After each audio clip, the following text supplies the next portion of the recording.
Hello, everyone, and welcome to the Cinema Flow podcast. I'm your host, Zach Abdulbaki, and today I'm joined by two very special guests, Sean McGrath and Jon Westling.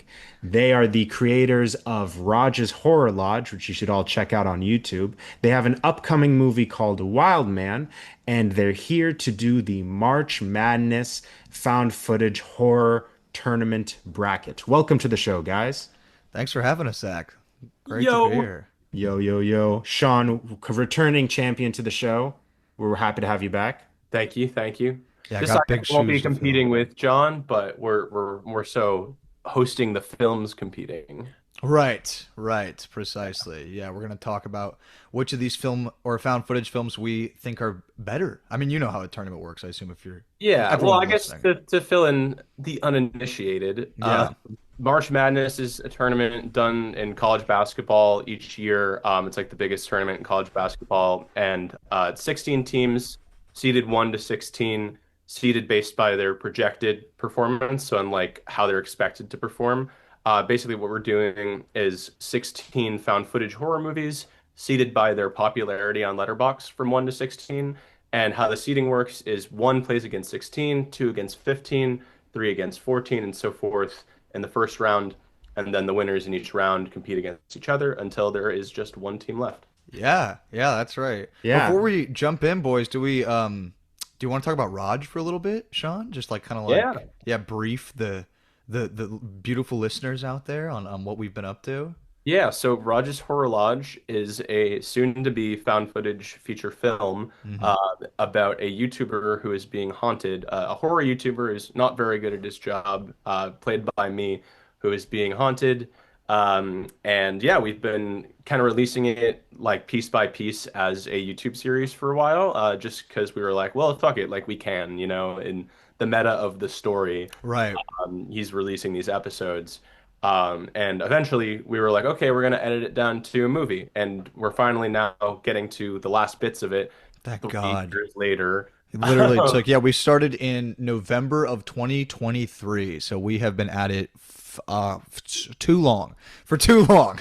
Too Yeah. long. So yeah, we're just about finishing up on that. There's over an hour and 45 minutes of content on our YouTube Hmm. channel and our playlist. We'll link the playlist with it all in order because there's other characters and other channels involved in the story. Yeah. But yeah, definitely check it out if you want to see some independent horror filmmaking with kind of some funny sensibilities and kind of analog horror, online horror influences. Yeah, it's a little scary, a little bit of funny. It's been compared to like Creep, like someone called it like the Creep of YouTube in the comments, which was very flattering because, and we'll get into it, but I like that movie a lot. Creeps on here. Yeah. Yeah, Creep is literally on this list we're about to talk about.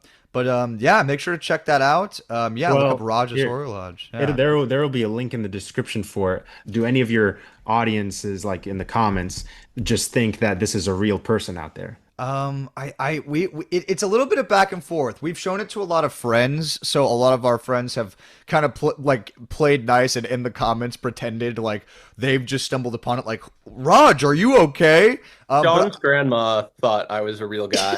yeah, she did. She did. Yeah, she was like, because I sent it to her. I have like a family group chat, and so I sent the YouTube channel over, and I was like, oh, we're uploading this weekly because that's what we were doing at the beginning.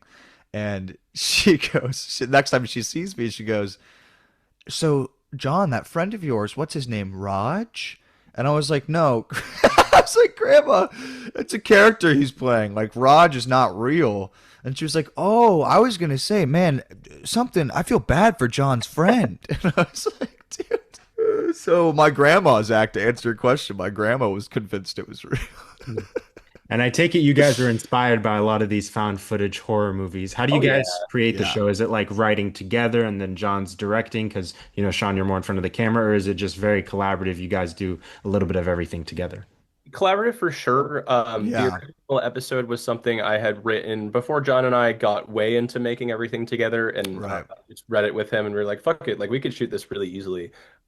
So we did, and then yeah, I mean, over time, we definitely like switch off. Like we're co-directors, co-writers, so Yeah.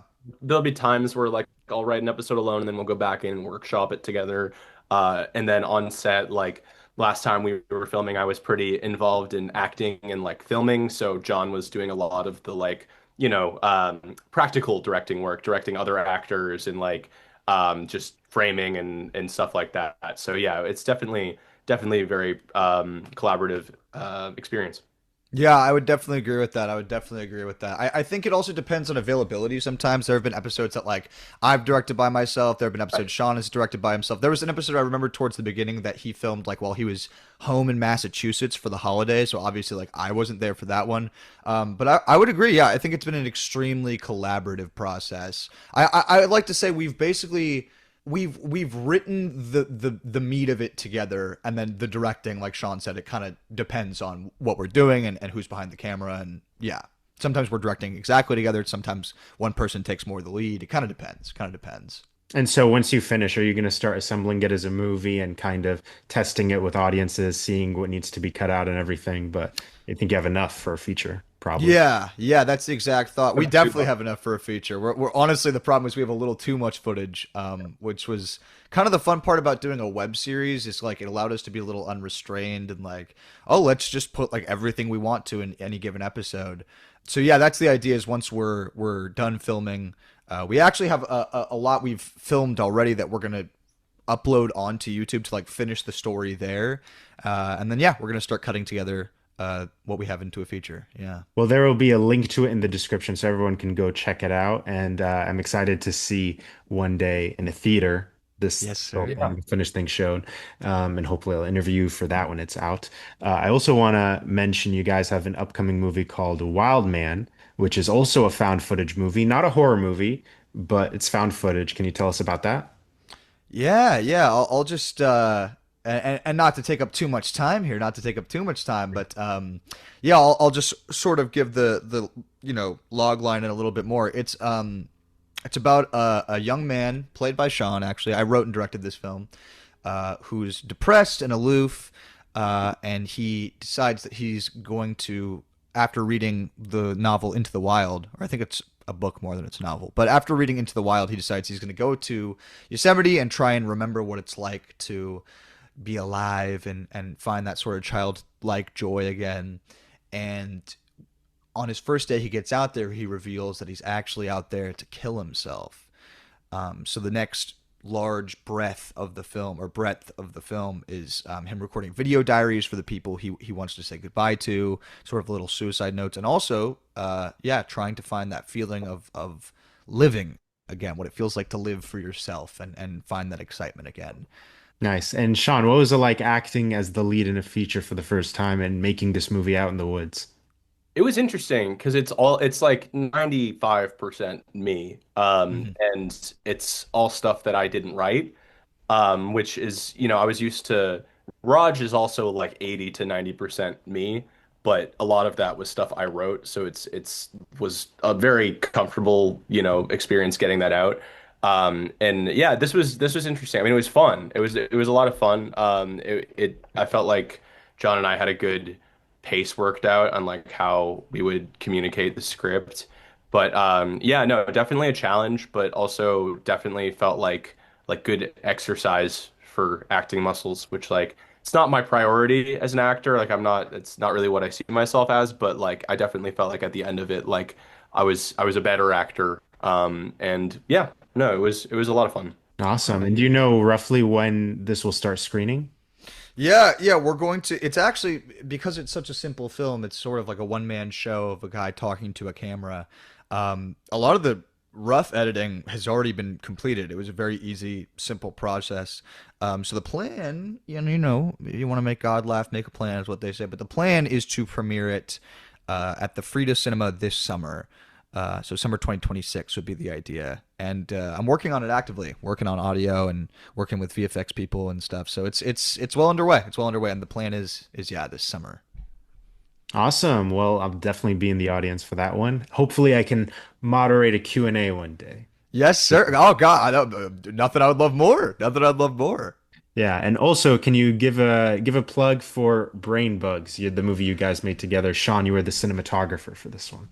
Yeah, absolutely. Yeah, Brainbugs is our my second feature film. It's been sort of touring around theaters recently. And actually, Sean, should I give these listeners the first scoop Yeah, here? yeah. If it's a done deal, yeah. It is a done deal. I signed the contract this week. Okay, so I'm very, very excited to announce that we have secured physical distribution for the film with a small physical distribution company. Their mission statement is basically they're making the Criterion collection, but for indies. So still working out the streaming details. I might just end up self-distributing it if worse comes to worse. But yeah, Brainbugs is going to be releasing on Blu-ray in the coming months, which I'm very, very excited about. That's awesome. Wow, we got an exclusive scoop here. Yes, sir. You heard it first. You heard it first. Wow. Well, when that comes out, we got to do like a round table on this podcast with the Brainbugs gang. Definitely, definitely. I'm there, Yeah. brother. I'm there. And I am gonna get a Blu-ray and I am gonna need it signed. Oh, with my play, for $50 maybe. Is that no? Of course, of course, brother. Of course. Oh, That's yeah. awesome. Wow, physical media. Yeah, hell yeah. And I know you guys are both big fans of that. I always see at your y'all's place you have VHSs and stuff like Yeah, yeah, big shelves. Yeah, honestly, I was telling Sean when I was making this deal, it's the most exciting thing because a physical release is always more important to me, that. just because it's a little more. It has a greater sense of permanence to me, and it's like a physical object that has been created as the result of your work. So yeah, I'm thrilled. John, what do you think? Are you excited, bro? You excited? Oh, fuck yeah. Yeah. Hell yeah. No, always great to get physical media of something. And I agree with you. It'll outlast any kind of streaming link. So, Right. Exactly. Exactly. One last thing I want to plug because this is technically found footage. Yeah. And if it's okay with Sean, I'll put a link for this in the description. The man who has seen R.I.P.D. 47 times in theaters. This is Yes. a short yeah. film that you made with your friends in Massachusetts. Tell the audience And about it. you bring up a good point here because the line between found footage and mockumentary is discussed within like the subgenres. And some of the movies we have on our bracket are technically mockumentary, horror mockumentary, but we say fuck it, they're found footage. Yeah. It's a But that was blurry a line. that was a fun little project, and I've always appreciated how much Zach has appreciated that. Dude, I love it too. I told Sean, Yeah. Zach, I don't think I've told you this. Sean and I we met on the internet when we were like 12 before we became friends, like in the real world. And I've told Sean so many times, Zach, that like before Sean and I ever hung out like in real life once, Person. I used to show this to my friends and be like, look what my friend made. This is the funniest thing I've ever seen. So good. I've So shown it good. to a lot of people. It's about Yeah. Sean basically plays a guy who is depressed because he cannot live in the world of the Ryan Reynolds movie R.I.P.D. from 2013. And he's seen it like 47 times in theaters, and he still goes to the AMC and checks in like every other day to see if they're playing it. And he becomes like on drugs, and his friends trying to help him get over it, or like rehabilitate. It's so funny, and I'm So gonna put a funny. YouTube link to the Real Dumb channel it exists on. So And funny. yeah, and I have I got you to screen it at a movie theater once. Yeah, Zach programmed it at a movie theater, then fled the country to Dubai. Yeah. Yep, as a true story. So good, dude. Yeah, they made a Netflix sequel, and I've been trying to pitch Sean. I'm like, dude, we gotta make a Yeah, sequel. We gotta Zach's make the sequel. been trying to get me on that too. Yeah, just because the whole thing is he's like, well, it'll never get a sequel because like, Right. why the fuck would that movie get a sequel? And then it got a Exactly. sequel like 5 years after we made the short. So yeah, definitely do need to do a little follow up on that. And it's funny now because we missed the boat on the sequel. So it's like it's even funnier that the character is like finding out like half a decade later. He's like, what? Are you serious?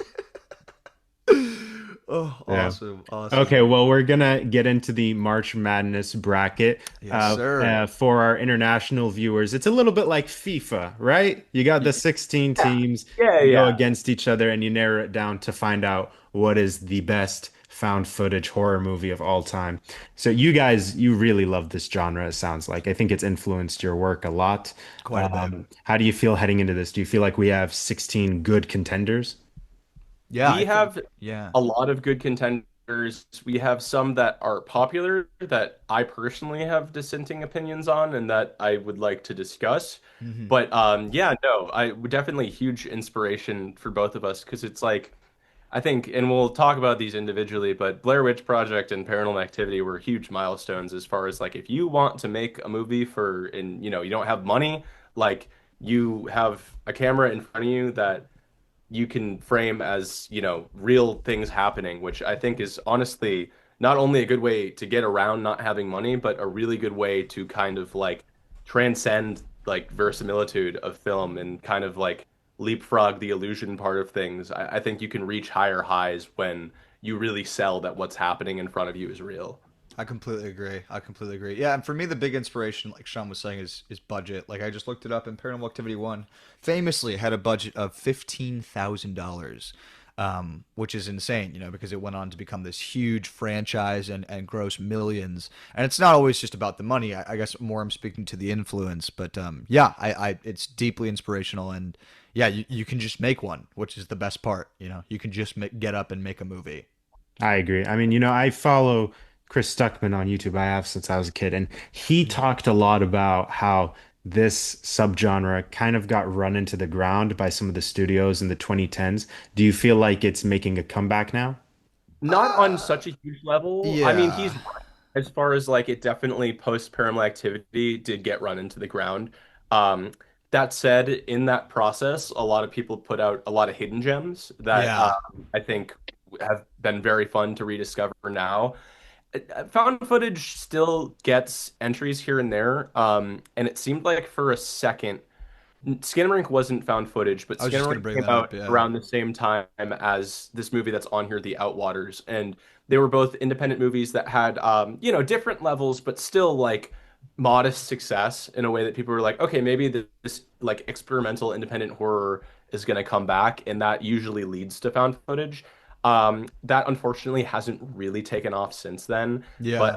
you still get found footage movies for sure. We just saw one recently, Man Finds Tape that I wasn't Yeah.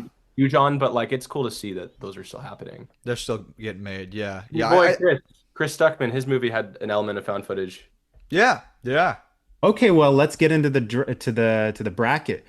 First round is the number one seed and the number 16 seed. Number one, Blair Witch Project, 1999, and number 16 is Home Movie from, I believe, 2007. So, Blair Witch Project, sure y'all know, three like college film students going out to make a documentary about a local legend called the Blair Witch.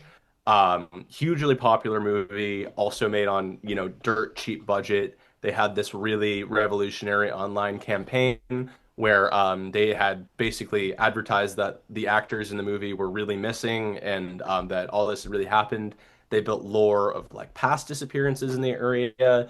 And a lot of people who saw this movie genuinely thought this was a real thing. They had released a like network TV 45-minute documentary about their disappearance. So yeah, this was a really deeply like built lore. And the movie itself, one of my all-time favorites. Um, for me, it's an easy choice. Like it's Yeah. number one seed for a reason. Yeah. Blair Witch Project is just Yeah. Home movie rules. It's fun. It's really fun. I like to say sometimes when I'm talking about a movie I don't particularly love, but I think is really like awesome. It kicks ass. Like it kicks crazy ass. But the Blair Witch Project, I mean, it's so fundamental and awesome and yeah, I think Sean spoke really well to some of the great marketing and some of the world building they did for the film.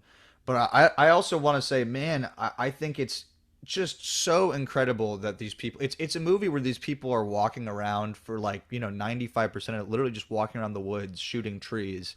And it is so terrifying and tense and it's just great. Like, yeah, I like home it's movie a lot. real. Yeah, yes, the yeah. the sense of like how they don't all know each other that well, so their relationship like is instantly pretty hostile once they realize they're lost. And Yeah. then once the degree to which they're lost becomes like vaguely extra dimensional, it's becomes like just this kind of madness that you really can't replicate. And Yeah. we've seen many try, but I don't think anyone quite gets that part of the Blair Witch Project better than this original film.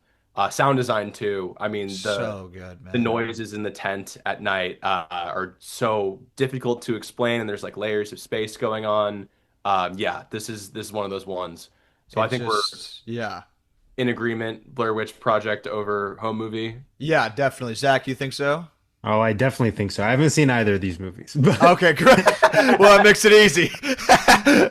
Yeah, uh, I would definitely say Blair Witch Project. Yeah, yeah. Oh, I would also say, just sort of adding to sort of that world building that Sean was bringing up, just to show you how never before done this was at the time. The main actress in the film literally was like not sure if these guys were taking her out into the woods to murder her, and like she got to know them as they shot the film obviously, but like for the first couple nights she slept with a knife under her pillow just in case like one of them tried something in the middle of the night. So crazy, so crazy. So yeah, just it's awesome because it's like it's so revolutionary, but also it rules. Like as a film, it's really really great stuff.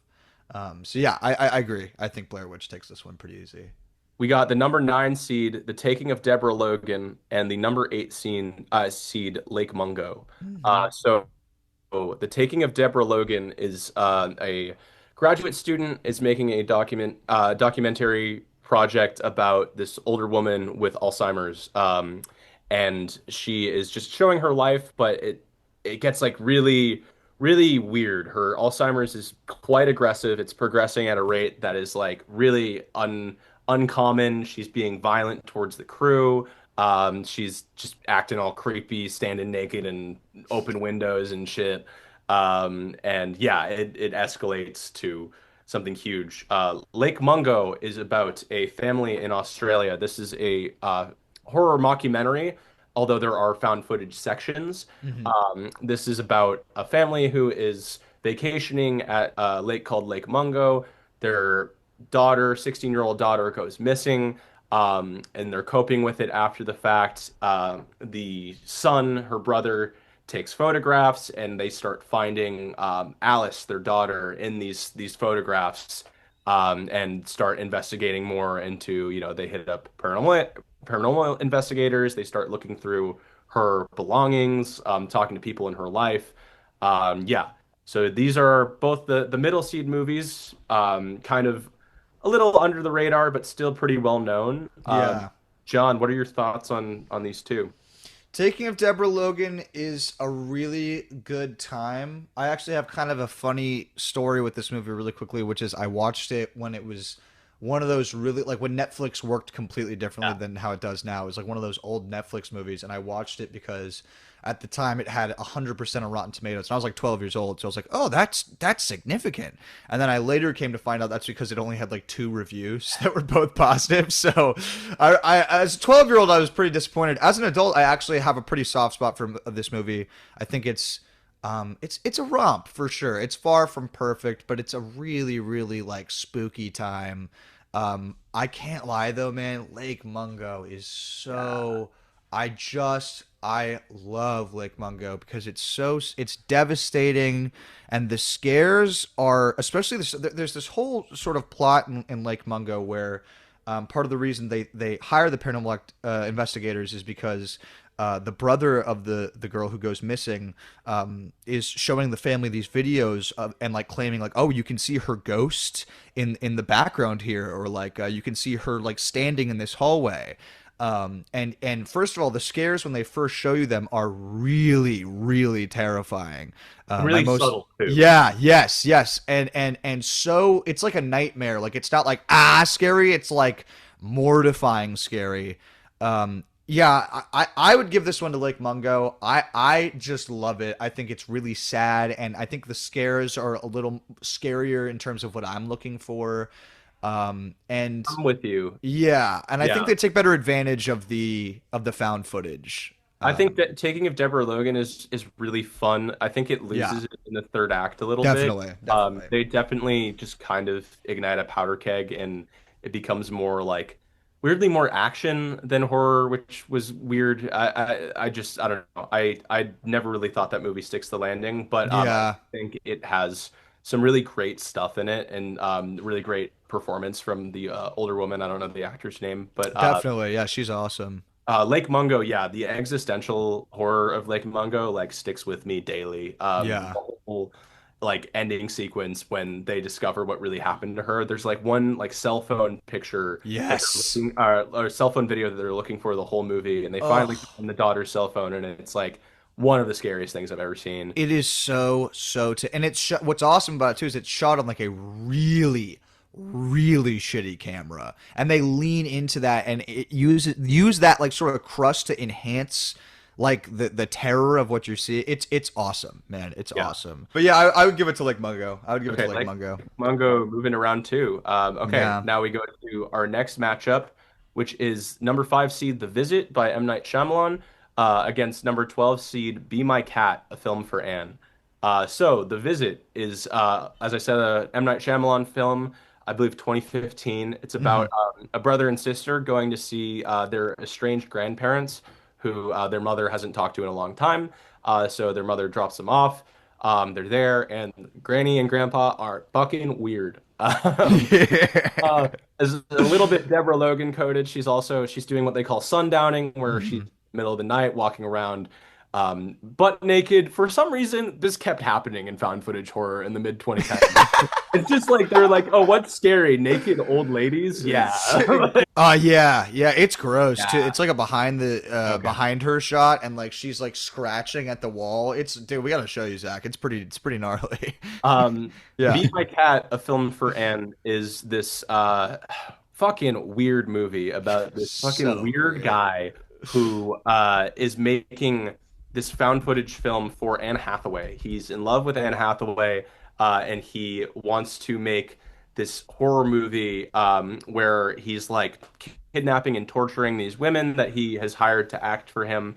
Um, And he's and doing it like for Anne Hathaway is like his internal logic. Like he's like, I'm gonna send this to her to convince her to be in my movie. yes, this is like a proof of concept for a movie Right. to make with Anne. Right. And this guy just has a really weird relationship with women. He is a loner, just a very, very creepy, funny movie, Hmm. but also like really dark, intense. Because when he actually gets into a room with actual women, it all of a sudden becomes very real. Like, okay, is this guy like, what's he gonna do here? Like, is it like, is he actually about to like chloroform these women? Like, It feels yeah, like some shit it's you a would find super on tense. Live Leak, man. It's so creepy. Like Yeah. it feels it feels too real. The scenes where he's with the Yes. women, it feels like you're watching a fucking snuff film. It's like really intense. There's people who genuinely are like, if you look at reviews for this movie, there's people who are like scared of this guy in real life, and he's a really nice guy, and Yeah. he's voiced that it upsets him that people are like scared of him, but he's just so good. He's so good in this movie. He's He's the writer, awesome. director, lead actor, Adrian Tofay, I believe his name is. That's him, yeah. Um, yeah, The He's Visit I also Romanian. love. He's He is Romanian. Romanian. Yes, That's right. Yeah. Romanian. Yeah. The Visit I also love. I think The Visit is a lot of fun. The Yeah. Visit is later stage found footage, like we were talking about, kind of what Chris Stuckman referred to at this point. The Visit is Yes. shot on beautiful camera. The Yeah. audio is unnaturally clean. It's very clearly scripted and like Yeah. acted and edited in a way that It like feels like a it studio movie very, very much. absolutely. And that was sort of Yeah. the expectation at this point. Totally. Um, I think M. Night's writing here is like off the walls, and I can understand someone thinking that it's like really not well written. I Yeah. think it's hilarious. I I love think it. he has way more self-awareness around like the unhingedness of his characters than anyone likes to give him credit for. Um, that said, I do think Be My Cat is a significantly better film. I just Definitely. think the horror affect of it is so strong. The Visit is unhinged and funny. It's a good horror comedy. But Be My Cat, the realness of it combined with the lead performance and just the like one of a kind, just like what the fuck am I looking at quality of it, gives it to Be My Cat. I completely agree. I completely agree. Be My Cat is just doing such a thing I've never quite seen before. It is so it's like a one of a kind movie. And I say that very, very seldom. Zach, what are your thoughts on The Visit? I'm Yeah. curious. When it came out? I saw when it came out because Stuckman liked it so much. It's funny that it's like a sounds like a studio movie, but for M. Night, it was actually Hmm? much cheaper film than his previous. I think he had done After Earth right before this or Yes. something like that. Yeah, I This love was his Ed. bounce back. This was his bounce back for sure. And I Mhm. love Ed Oxenbold's rapping in this movie. Yeah. The little kid, Yeah. the brother. Yeah, he's very cute. He's very cute. Yeah. The twist is great in that movie. I mean, it's M. Night, so you know there's Yes. gonna be one. Yeah, I loved yes. it. Yeah, I I like agree. that he sort of abandoned that in his most recent movies. Like, as far as like Knock at the Cabin Door doesn't really have a twist. Trap has a twist, but it's not like an end twist. It's like a mid-movie reveal that you kind of know from the beginning anyways. Yeah, they Uh, marketed the movie with like around the twist, I feel like. yeah. Yeah. But yeah, two good movies. But yeah, number 12, Be My Cat, pulls up the upset there. For We move sure. on to our next matchup, which is number 13 seed Savage Land and Ooh. number 4 seed Wreck. So Savage Land is another horror mockumentary about this guy who is imprisoned and is accused of having murdered an entire town near the Arizona-Mexico border. This very small village. He is an undocumented Mexican immigrant who has been working odd jobs around the town, kind of seen as like a loner. There's definitely a lot of very racist people in the town who want to see him put to death. Um, and the story is told through his defense attorney has this roll of photographs, film photographs that he took while on the night that he was accused. It's basically his alibi, but the attorney doesn't want to show them because he's like, no one will believe these Yeah, he photos. says they'll disbar him. He's like, if Yeah. anyone tried to submit this into evidence, they would get disbarred. And the photos show basically something following him, and Hmm. it's shown really slowly through these beautiful photographs, So good. very very haunting images. Yeah, this is an interesting under the radar one that I definitely like to put people onto because I think it has a lot of interesting stuff to say about the the immigration crisis and it aside from that, it's just really creepy. Like really, Really, really scary. these photos Yeah. are scary. And then Wreck, Wreck I haven't seen in a long time. Yeah, it's been a Uh, minute for me too. Wreck is a Spanish movie about a late night TV host and her cinematographer following firemen on a call to a flat building. But the police like seal off the building after an old woman is infected by this virus, which gives her like inhuman strength. It's effectively a zombie movie. You know, it's one of those zombie movies that doesn't say it's a zombie movie. Uh, Right. but yeah, this is another like really excellent one. I think if you're talking just about like quality filmmaking, this is really up there. I think they build in the first act the characterization so well in the way Hmm. that like you really give a shit what happens to these characters, Yeah. Yes. which I, goes so underappreciated in most of these other ones. I feel like a lot of found footage movies have the same first act of like, oh, we're just hanging out, having a good time here. Rec uses that to its advantage, and they are just hanging out, having a good time, but their conversations are really substantial. Yes. And Further the shit narrative goes along. down. Exactly. And once shit goes Yeah. down, it gets elevated to another level. Like the lighting once it starts getting scary and this kind of like dark green like evacuated building is so good. The creatures look really good. Yeah, I'm due for a rewatch on this one because I'll be honest, on Letterboxd I have this higher than Savage Land, but we rewatched Savage Land really recently and I really loved it. What do you think about this matchup, John? Yeah, this one is tough for sure. I'm really, really partial to both. Savage Land, like Sean said, is a very recent watch, and I'm really hopped up on it. Wreck is really, really great, though. Also, the same year as Paranormal Activity, interestingly enough. Same. 2007 was a big year for that kind of stuff, I suppose. It's tough, man. It's tough because Savage Land. I'm conflicted because Savage Land is sort of like our mission statement here about like, oh, you can just pick up a camera and make something really unique that's going to resonate with people. Like Savage Land is unquestionably a much lower budget film than Wreck. But But Wreck is so pacey. I Wreck know is it's like great. It's so great. It's effective. I really think Wreck awesome. might be a better movie. I Is think it is too. what is giving me I my think opinion. objectively speaking, it is. But I think let's give it to Rec. But I can't. I'm so serious. I'm so serious. Savage Land is so. It's visceral, man. It's Yeah. visceral. The scares all being done through these really eerie photos is just so I can't even think of an original way to phrase. It's just awesome, man. It's just so great, and really exemplifies what you can do if you just have a cool idea, um, and some friends that are willing to help you. But yeah, I think Rec is probably objectively speaking the better pick of the Okay, two. so Yeah. most competitive matchup thus far, but I would Yes. say we give it to number four Wreck. Yeah, I would agree. To- I have seen Wreck because What do you You said think? Wreck. Chris Stuckman reviewed this, so I watched it. Okay, nice. I like it. I gave it a 4 out of 5 on my Letterboxd. It was a while ago, Hmm. but I enjoyed it. And the ending, I don't get scared in movies, but the ending is actually pretty spooky. There's some good tension built in this one.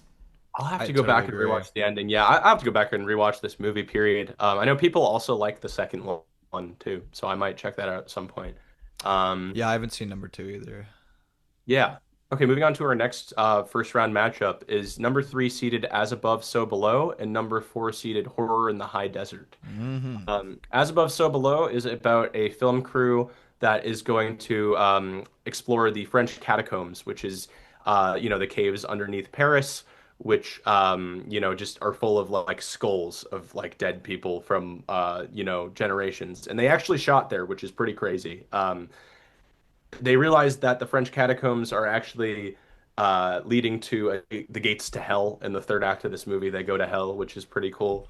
Horror in the High Desert is about a hiking YouTuber who is very heavily implied to be autistic, Yeah. that hikes alone and starts coming across just some really weird goings on, and people don't believe him, so he investigates deeper into it, and then goes missing.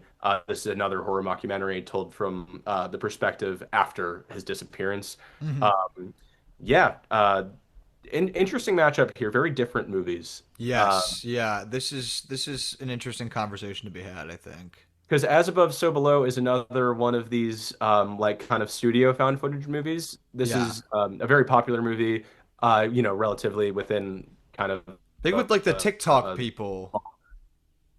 yeah, it blew up again recently. And I understand why. There are definitely moments in here that are really scary. And the aesthetic is really good. The French catacombs, it's kind of cheating, right? You just have this like haunting, beautiful location. Right. Although I would say the same for Horror in the Desert, utilizes the nature of like kind of Southwestern America in a way that it's like he's really like in the middle of fucking nowhere. And he like knows Yeah. what he's doing, but he's way in over his head.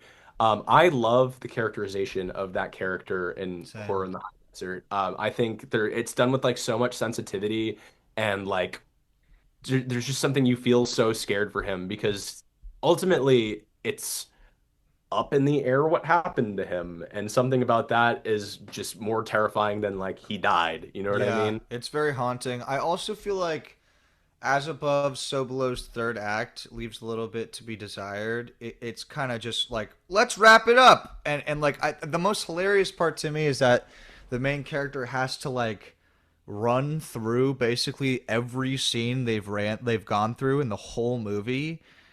And I don't know, I'm just sitting there going like, well, maybe you guys should have just been running the whole time. Like maybe instead of creeping like from room to room slowly and just getting like you're letting yourselves get picked off one by one, you could have just ran through and avoided all this shit. And then she runs all the way back, and then they just kind of like they just sort of get out. That's a spoiler, but that one like you said is pretty popular, been out for a long time.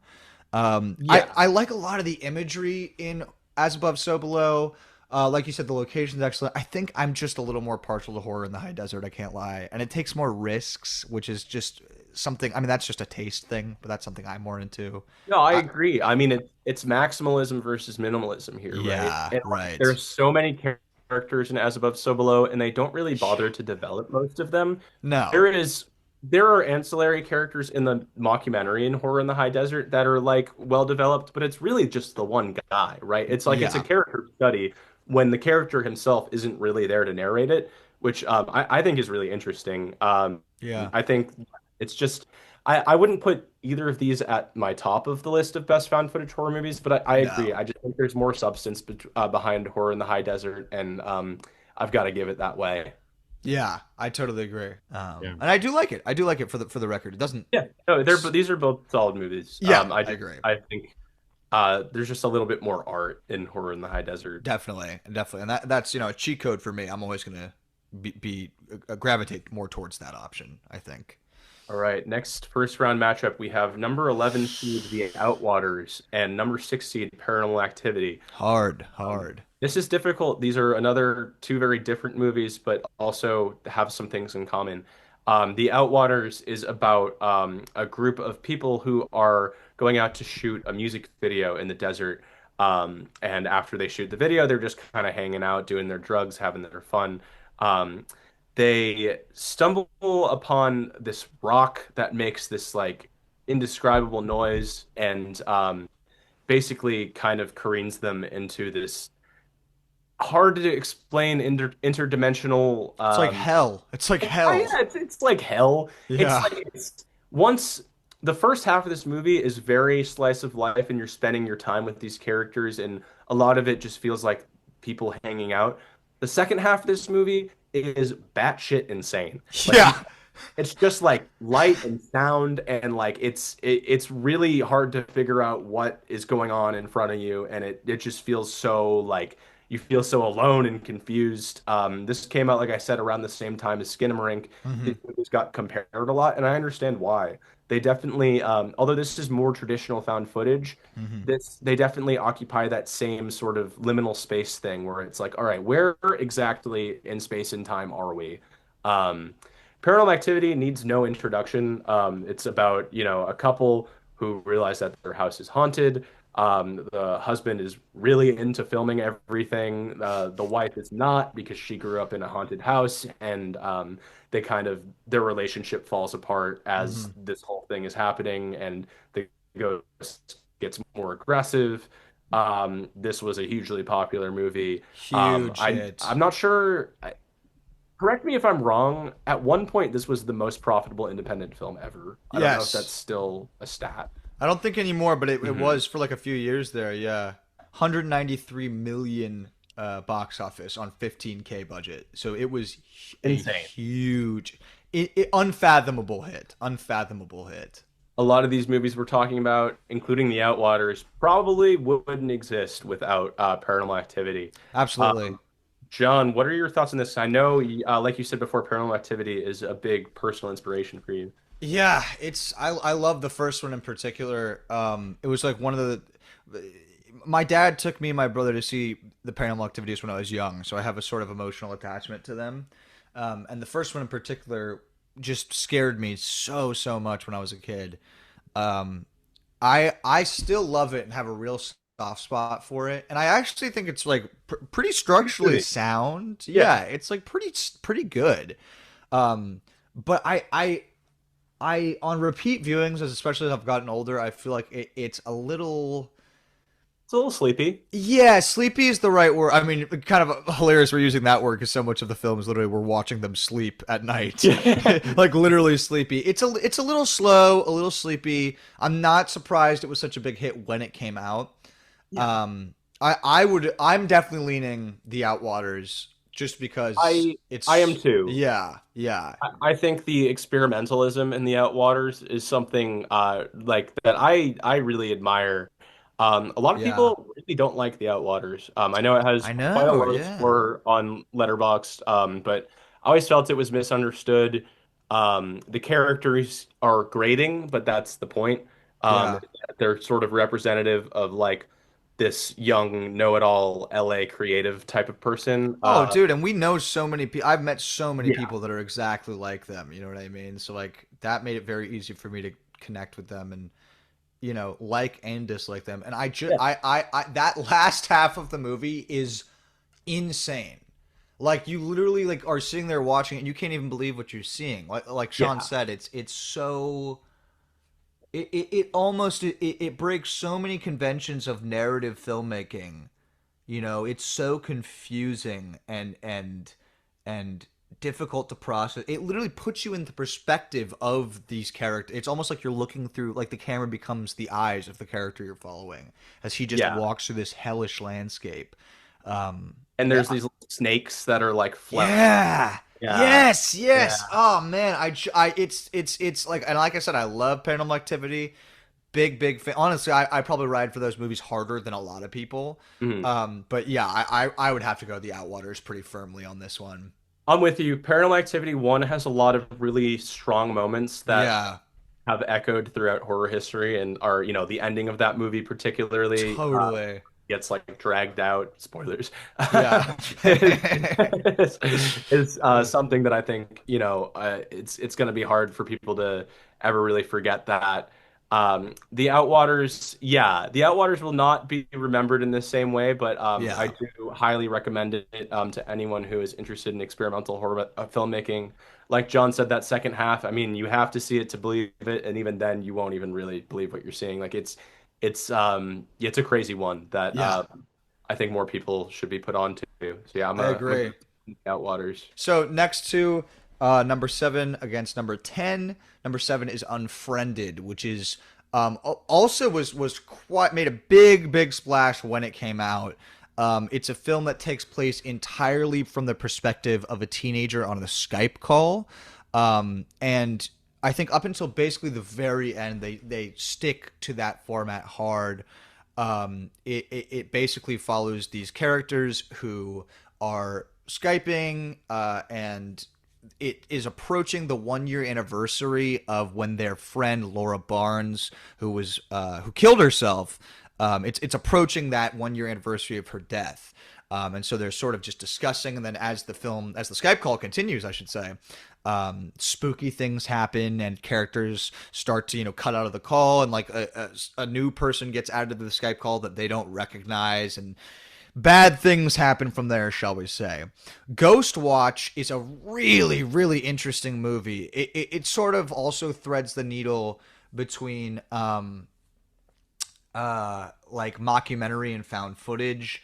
It's I about believe it was not even presented as a movie. yeah, no, they just aired it on I think the BBC or some British channel, Yeah. just as like, oh, it's a special that's going to be played. Yeah, yeah, exactly. And so it follows a British film crew as they're investigating a local family who claims that their house is extremely haunted. And as the course of the film goes on, you're sort of being tugged back and forth between, okay, it seems like the family is faking this, and then back into, no, I think this is actually real.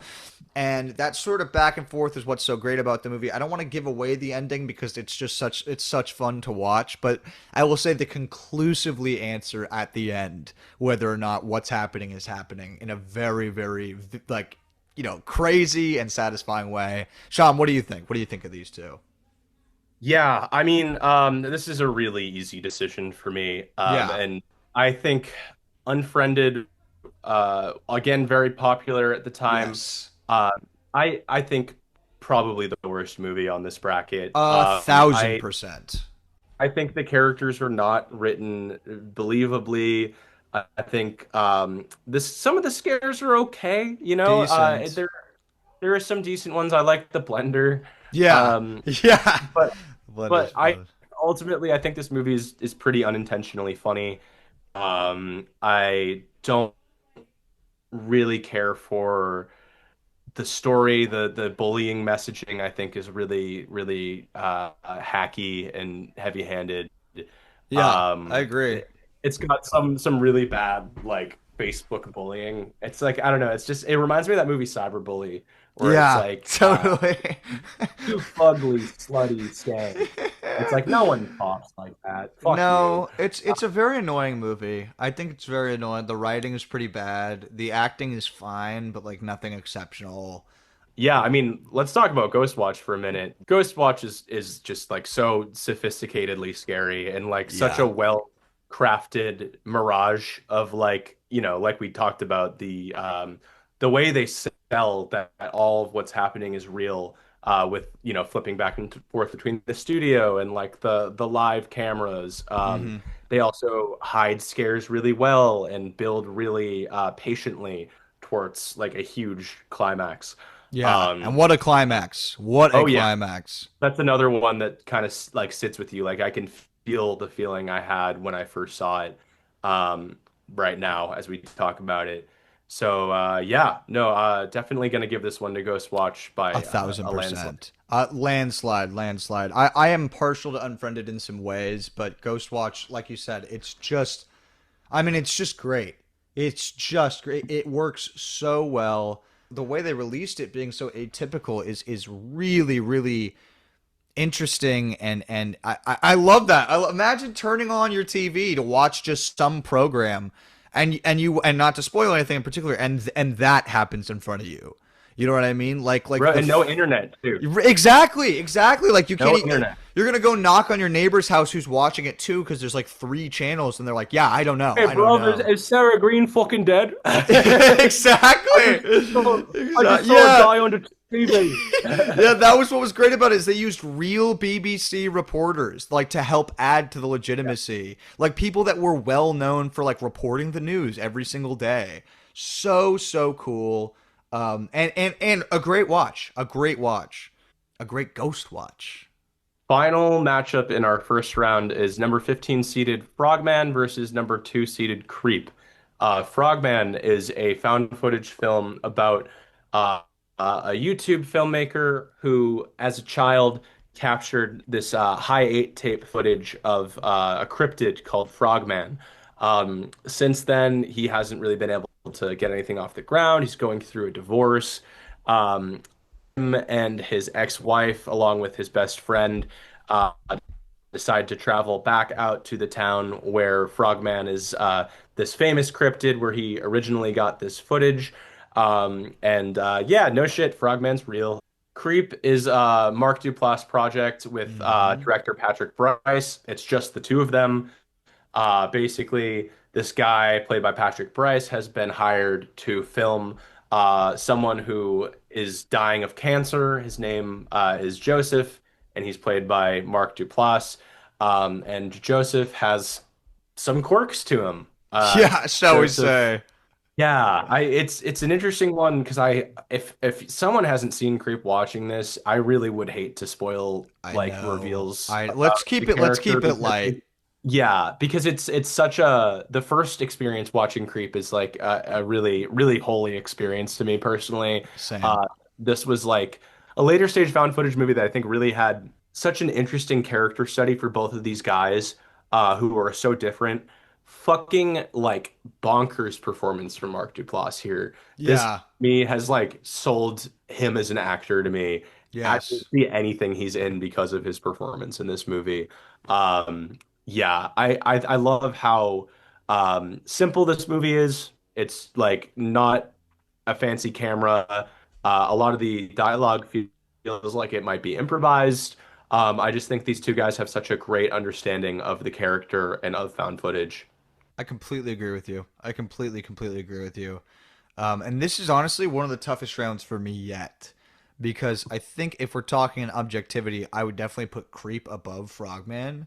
But Mhm. man, there was something I loved about Frogman. Frogman's really cool. It's really awesome. I love that they shoot half on modern digital camera and half on high eight tapes. Yeah. The high eight footage is so crusty and so green and just so it looks so good. Yeah. Um, and yeah, I think there was some sauce with the characters. I for me this is relatively easy. Yeah. I do think Frogman is a great first feature from I believe Anthony Cousins is the director, and I got Hmm. to see a Q&A with him and the director of the Outwaters, Robbie Banfitch, at the Frida when I first saw this movie. And yeah, I think this is a good first feature, and there's some good scares and interesting themes. But Creep to me just really captures the horror of like you're alone with a weird guy who you don't understand. Hmm. It's the perfect Craigslist horror. Yeah, I would And agree with yeah, that. to me, Creep just hits like these crazy highs. And it's a real fun experience to peel back the layers of insanity to this character. Yeah, I think it's also quite fundamental for this sort of like newer age of found footage films, and quite inspirational on Rodge in a lot of ways as well. And I also, yeah, let's go Definitely. Creep. I'm feeling Creep. I'm feeling Creep on this one. Okay. Yeah, Creep is my vote as well. But definitely very interested. They're making a sequel to Frogman. I definitely want to see it. No way. And Awesome. would have liked to have included Creep 2, the Yeah. Creep tapes. But yeah, no, this first Creep movie definitely has a special place in my heart. I love the locations, love the performances, Yeah. and just so many memorable moments. I All right, know. well, that's our first round. All right, everybody, that's it for today's episode of the Cinema Flow podcast. We're going to be back for a part two where we finish this tournament. But until then, stay safe, and I'll see you next time. Bye bye.